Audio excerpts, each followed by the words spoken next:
Yamamwakwa Adom TV Kasee so enanwumre nsem ahodo bia betop no so yede bramo na titu no nkoma empanimfo no amomaya mwadwensem yemu abie nti Ghana sika na mbedie no sese mampani de nano atum sa Attorney General ana sa AG department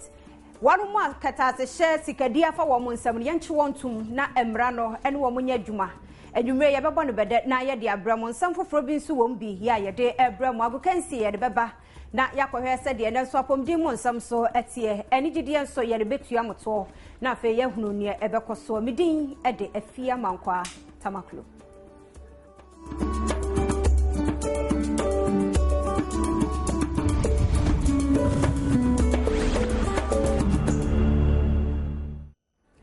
Ghana mampani John Dramani Mahama nani abreko eni brin soja nkente sanka ne muhu mampani amobega se nani asoje ni na nani abre nyina ni gina se wanye careful anya hweye enipa bi de ne sika bedwa nan kama obebo nani ani na mfie na na so am ya ho na firi akonya so ene se enipa bi ayo mo adwen se Mahama amamu adu ombe di sika agumu nko a na wamunim se wadanso nani tete ho wahunu ene wate enso ama sese ya meka sei Mampani John Dramani Mahama wodi atudwa se Attorney General Department no womo hwe na enipakuo bi a obensi kabia fa ne ntem na womo di no kwan bi so na ntiase ni mu no safo se ye chewom tumu na emra no ene won mu die Mampani Mahama wodi sansemi tudwa ne da ya ewo from antem ahinkro ho mu na ne nyina ye sika ho fe single span ya abayi a eba ye nkofo na adai fi se bi mu de ekosoro ne bi de namfom ntiase nheda nya dwuma eho ena Mampani Mahama de sansemi ekotu dwa wochirem se weno eye hyehya ahodo bi esi aban nani so se wo behwe na entokura ahodo bi atuetue nti amanipa bi afa ho wo mudi o maisi kanyafunyafu na wose ehunu ne ye che won mu nyina na afa ye nsua de enso edema won mu a wakanti we eye hyehya ahodo bi Mampani chirem se wode etu edwa na ne sa no so ntine betumi so aboa na yehunu safo ni nyina no asika na ehye kwanso yehunu ba bi efa no wo metumi mpo ade aye bibi titu ye beboa obayi enkoso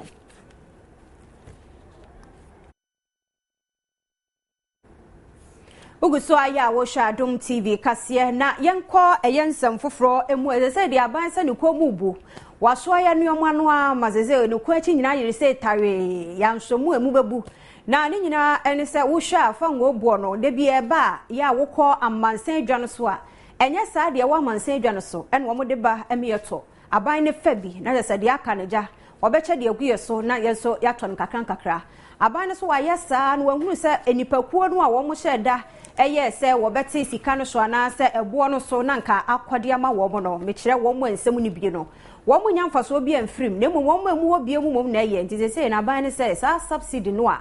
petroleum ededa da so no wayini nyina ya nne no wonkonkotua se sika no ebiemu na wo hwe se de aban no ehhehye no etie no a na petrol diesel ne LPG no one mo ehhwe na afia no kwampo de ye afri one mo dada na wo hwe bibi te se premise kerosene ne marine gas oil yi se ya aban ne se sa subsidy no wo so beja ni nyina atua fisa na wotransidin a wo huru se wo mo a wo mo de sa nneema yi di dwuma no wo mo nsem nhede ni bi sa nanso ohuru ne saa no nyo mumpo ne nya mfaso nti ne tua wo tua ma ye no de ne wonya wo mu nti twa no pa no ebo no yeto e wa mansan dwaso no no e na abeto dwa se afeda sese de na se ya ne ye tua ya de ya mpanifo echechire mu se wo mo edi se adwumai se be ye betumi so aboa obi bia fi se wo be ye we be wie no obi ada no ho kwakwa na nseni tiefo se de neni eja ne saa mo bia famu saa no betumi aboa se sika no kwa ne betumi aboa no bi na yetumi de aye bibi betumi aboa omanyi enkoso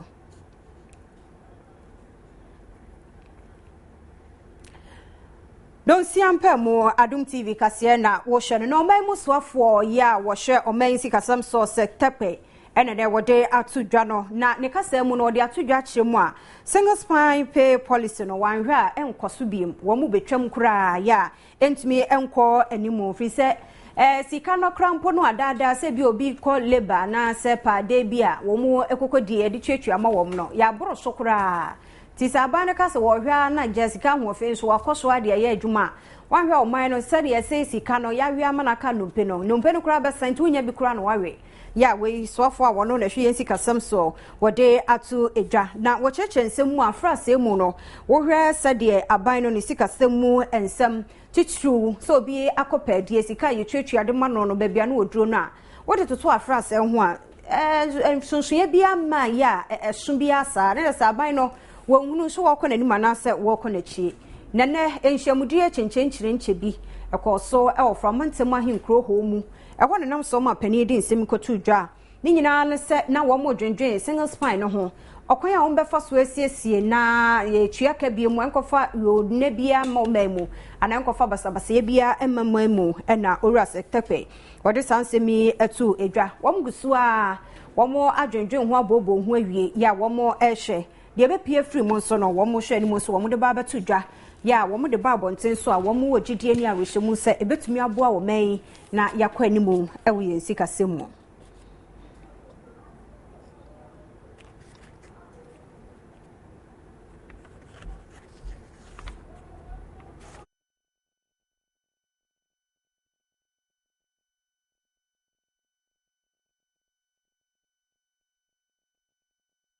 enti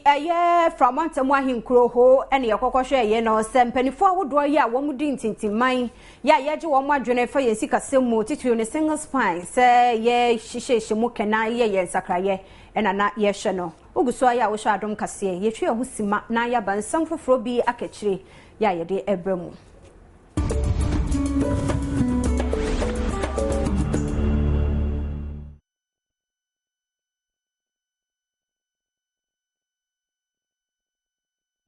uguso ya wo hwe Adom TV Kasee ma munyina kwa babiem na yento so ebibra mai ahodo mo ya na ye de niema bi di agrododo ye fa na kira so be wi akire ne na eye nyansinso aso bone wo yenso eniema ne bi eye titiru ne se wo hwe yensu wansu no so ya na nipa bi wo mu fi wo mu kro no ma baji aboso na ye de ya fa ne se o wo mu bai ye benya mfaso de afiri wo mu se bi esikasemu ni ade na wo de no kro to nchen na bia wo hwe yensi ni ne ye nwom ya ye wo mu to di guapa wo so a kwabna ne won koto original ne bi no wo twi free internet so Broni beka se eye piracy na eno ekoso ama se ya make say Dr. Kasee ni Director Faculty of Academic Affairs and Research e Kofi Annan International Peacekeeping Training Center was say ya nya hweye ne yamfe na asi fomo a wan hwe betena se ye bedan ye ne betie no na Ghana Ghana de na so nipa atimu no omunye Ghana fo was ye de se ke dwa na nkapa ye was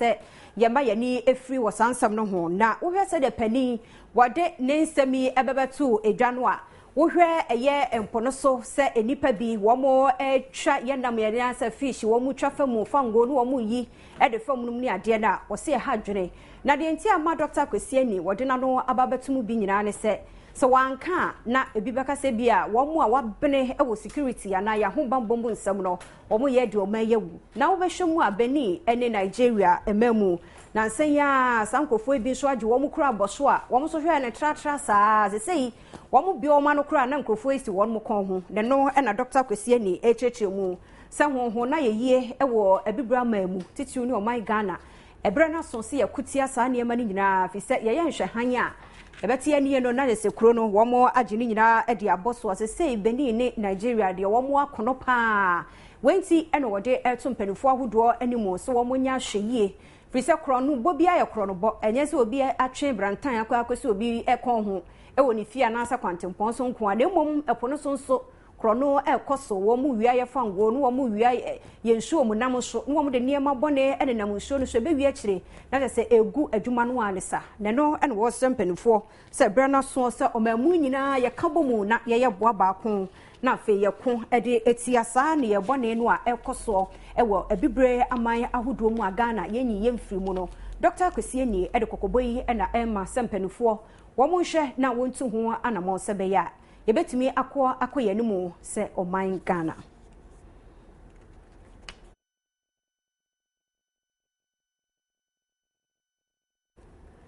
Yade Kasee na ekobono ne na hafo mantam emu na wokọ bono ne afo mantam mu titu ene brekum mpotamu ho a ansa na obedu brekum ne kuro bi wo ho ya ne dini ede nanansua no na sa kuro no bibi ewo ho ya efe yie pa ne so Ghana yabu ya ne aguso ya yenhwe enka ho asem no ne ade den so Adom Kasee ya fifi mu adredwe mu ahunu sensem ya de ba bonten beboa abrofi wo mutu kwan ba sei na ba bi te se na nsua no yi yakɔhɔnom de wɔn kɔhɔnom a wɔn bɛ ani bɛgye yie pa na ekuro no wohwɛ wɔn mabɔkɔsɛm a wokɔ a kwayɛm baabi wotumi ehunu sɛ bibi si hɔ no mumruntum wohwɛ te sɛ nipa ensa ene yayɛ de asi hɔ ya ema ekuro no ɛyɛ fɛ pa wɔn ɛka sɛ enipa ensa na ɛwɔ hɔ na wohwɛ sɛ deɛ yanwene no na esi hɔ no a na ɛfɛ na akɔ no nso ya wɔn enioma mu titiw ni ahɔhɔ abrɔfo no mu ni adeɛ wɔn kokɔbo ani akɔhoma ya na ɛyɛ nanso ɛnɛyi nyani kɔkɔhwa adeɛ na enioma atete apansam kra Adom Kasee amaneboni Solomon Mensa ene Queen Madaye wɔn patamu hɔ na aboakyewa bonua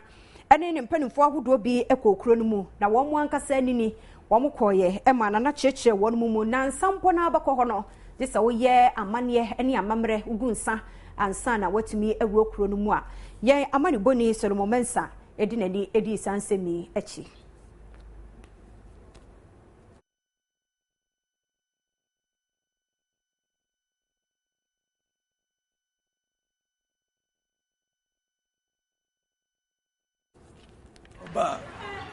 Oba Africa number 2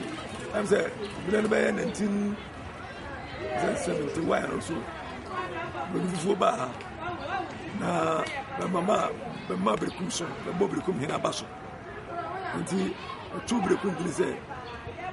Golden City ska okọ emine na ahwe kuro na we say yes na teacher kama fact say buruchiri nti ama buruni no na nje ho kase pa mare say di no chu kumai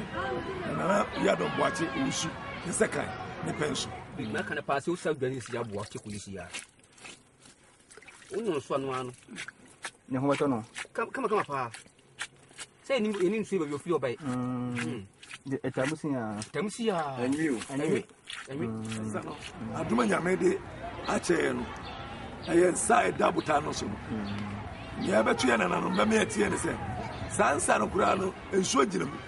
yare biara ewo nipa ho usansuo no benuma yare no tu e ma onya hode ntia ye bibia nyame aduma chede nyame achede ode ma ne resu alo mai ora ma bekum mai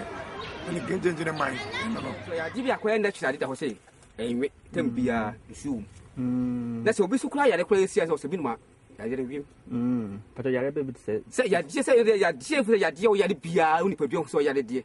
o se bi nu si ya ho ato ti think etim be se bi kura bia ai se ho hye ana se sura kanu na bia obo bilim bia na ho ato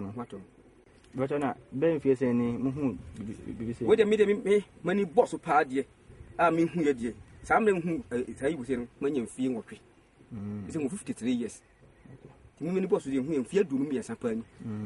so oboto no o papa kora beto mo ni papa so nya mfie ha asa na owu sa ya me fa bu kora tin wi ma adie kni na no ho aboyo manya die nyina nko oya wajwa na udwa no sisi na nipa ha nyare bi peso sua o je ya de ni nye dia nso be ma ti oni ani ka say ani uji mo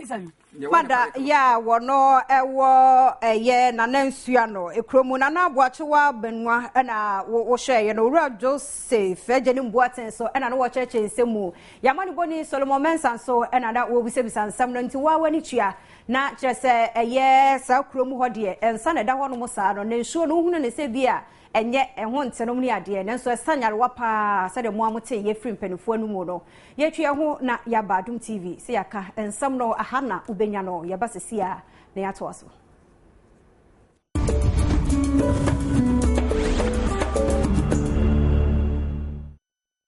Yamamu akwaba Adom Kasee ena wo hwe wa Adom TV so no na pomde ebrason se ye de ebramo da se bre heba company ya wo butu konongo na da wo ma akofasa heart heba mixture de aba ti brebia no ye de mo ekọ na poso e ya pomde mu nsem na menstrual disorders obi ho obi ne sa na china na kire se adane enom ni ade so okotwa no ho de a no yembe hyehye no agozi se besaba na ebi wo ho no ma na yare yenko efise nipa no bi ani je ho se yese susu biem ti yenko ne adokotafo emuaye enche kasebom no yebehwe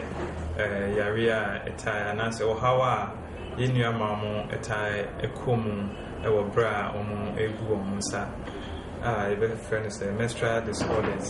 disorders ebia yatini din kase bebre nemum sede yebecheche mu ankasa no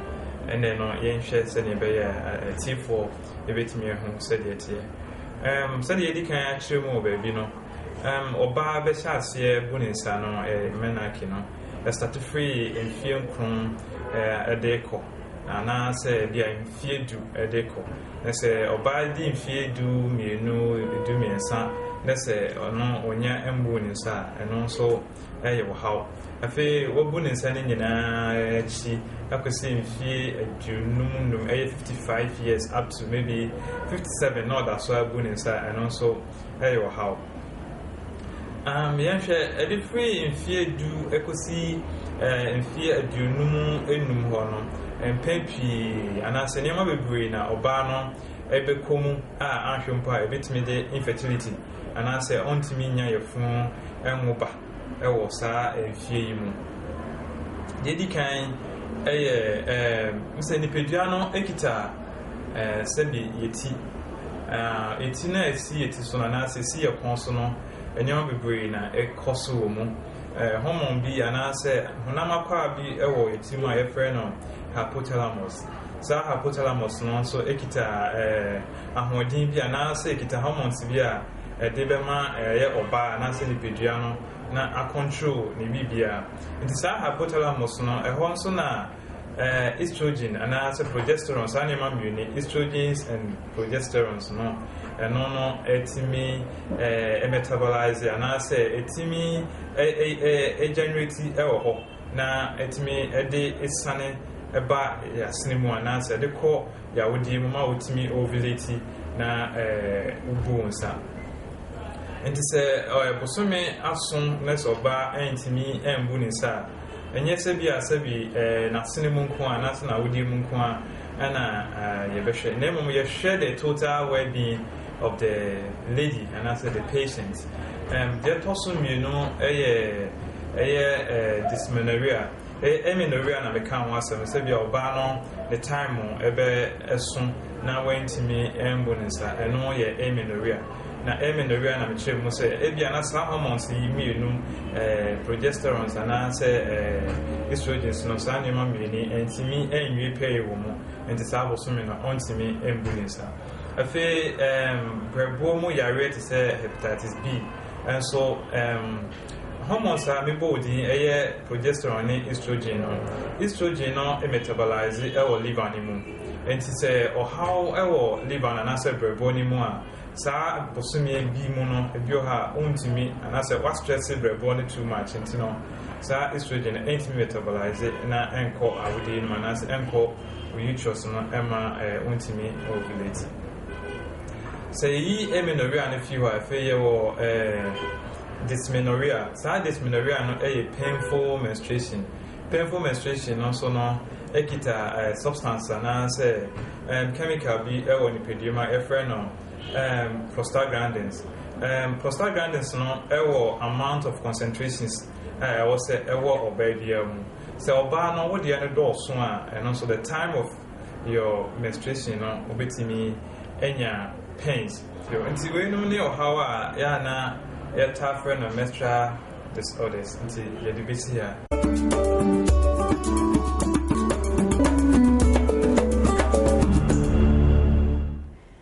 Yamamo akwa ba de Adom TV Kasee so agokansi abraso say yede ebramo atenka coffee gin wa madaroma ene na agokansi adwumadie wa mo eso yen asene afei yenhwe sede na agokansi mo nsam so tie asante kotoko wa mo emabuno ekuro no wa ni so ade hunu seja mema pank wa mo kojojo wa mo ho UK abrochimemu na wa mo enkodi agro no yatwam na nyese bia bokuo na wo mo amana ne ho na atwam ne mo mo nkrata nsam no mpanifo anye ho ahoboa ne ntem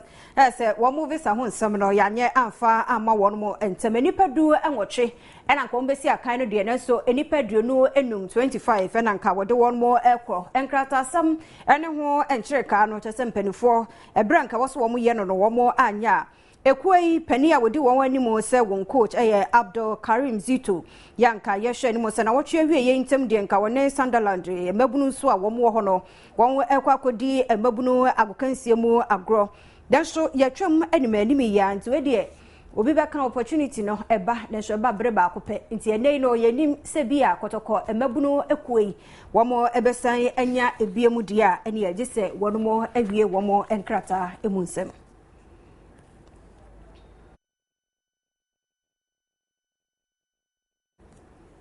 Ugusu agokansie emu nsam na yede ebramoi na enei no huhu ene ntete na enam emonten ene se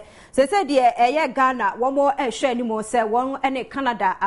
agokansie womo ekwakodi agro na won ahwehwe kwamu a ni nyina no eye ahobo a womo eboaboa na fe bobo kese ya eduwo anim won ene Zambia yede ehwe September bosumi no na nka atumi abaso na so mpanimfo se yetro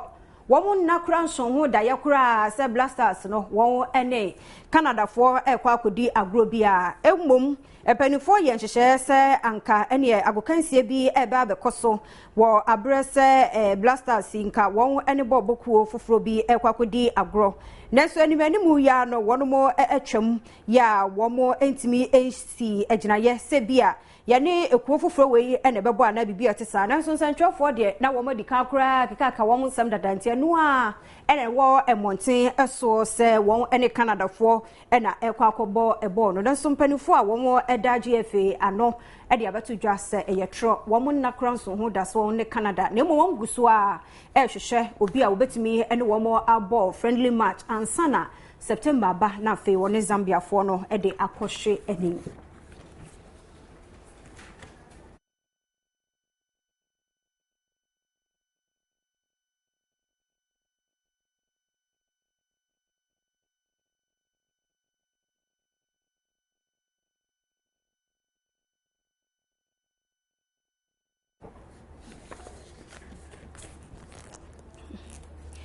Yanto so na yankon nsam foforo mu Ghana under 17 ma ebo bokuo no so se de wo mu nyina adwonkolize se ebi mu anyi wo mu kotodwa na wono mo ensa enti sanka wo mu boaboa wo ho na woni Congo mabuno no so etitru ne ma no wo mu de akwanyam so no se de injury no a ene yetie de efri ma bokuo under 17 no emu ma be se miensa ya wo mu di akotene paade sabra beto dwa se wono mo apom de ho nsam no enhyeda enkoyi biasa na womugu ahoboa so asebe ya afida sene World Cup no so wombetumi de ahyehye so eno enenei ababeto edwa se ema no dodo no ade sesei no wapom de ho nsam enhyeda enkoye yegina no so na agokansie ya atenka coffee gin won da roma so yasene ema ye de brem no aha ene ade sie ye twe ho na yafo nkrato ye wi a ye beto aso.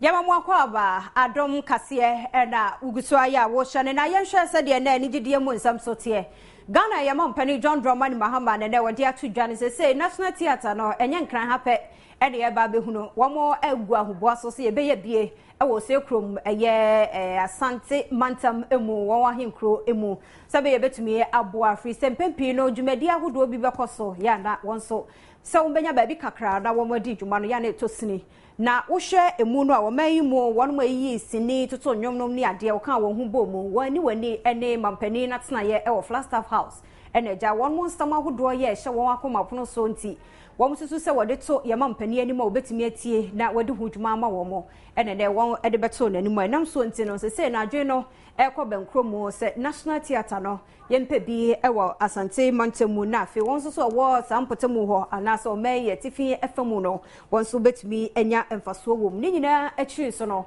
wo hwe siniyo won mu atonyom no ne ade no a adwuma de wo mo yensisika no anamfaso no kuma bi kyerese ya na mpempe nipa bi twa bi gum eno so ensam a won de to mampani animu a won abobo ho ehwekwan ahodo so a aban no betumi aboa industry no na egina ne naso.